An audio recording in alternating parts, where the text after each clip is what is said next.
CM योगी का आदेश मगर रुका काम, घुसपैठियों की तलाश में बंगाल बना रोड़ा, योगी ने दी चेतावनी।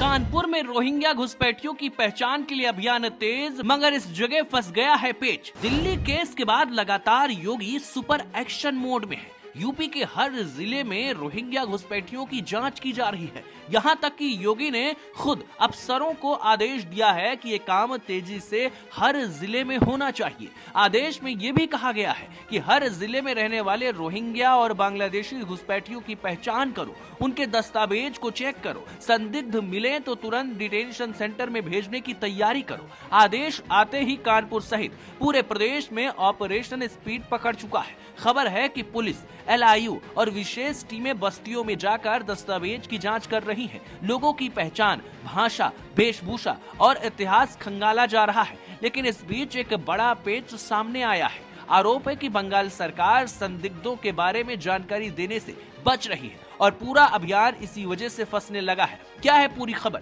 चलिए जानते हैं। नमस्ते, मैं हूं आपके साथ संदीप ओझा। योगी सरकार अब SIR के मामले में काफी एक्टिव हो चुकी है। रिपोर्ट्स की माने तो कानपुर में पिछले कुछ दिनों से चल रहे इस अभियान में 16 बस्तियों में लगभग 1000 लोगों के दस्तावेज जांचे गए हैं। इन सभी ने खुद को असम, बंगाल, झारखंड और छत्तीसगढ़ का निवासी बताया।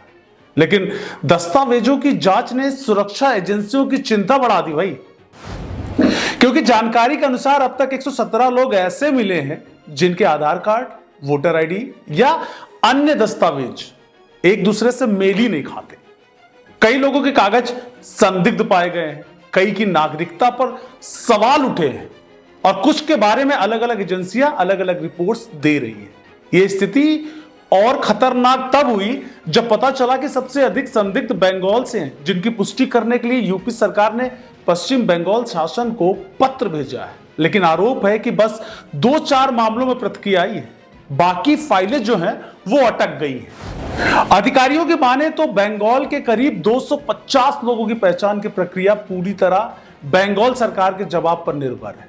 लेकिन कोलकाता से जवाब आने का इंतजार इतना लंबा हो गया है कि अब यूपी पुलिस ने एक विशेष टीम को सीधे बंगाल और असम भेज दिया है। टीम का काम जमीनी स्तर पर पता लगाना है कि जिन लोगों ने खुद को बंगाल निवासी बताया है वो असल में वही के हैं या नहीं, या किसी और जगह से आकर यूपी में रह रहे हैं। लेकिन जब एक राज्य जानकारी ना दे तो जांच रुक जाती है और यही इस वास्तविक ऑपरेशन का सबसे बड़ा अवरोध बन चुका है। इसी को लेकर योगी सरकार अब बेहद सख्त मूड में है और सूत्र बताते हैं कि जल्द ही इस मामले पर केंद्र स्तर पर बात हो सकती है। कानपुर में जांच के दौरान कई चौंकाने वाले तथ्य सामने आए।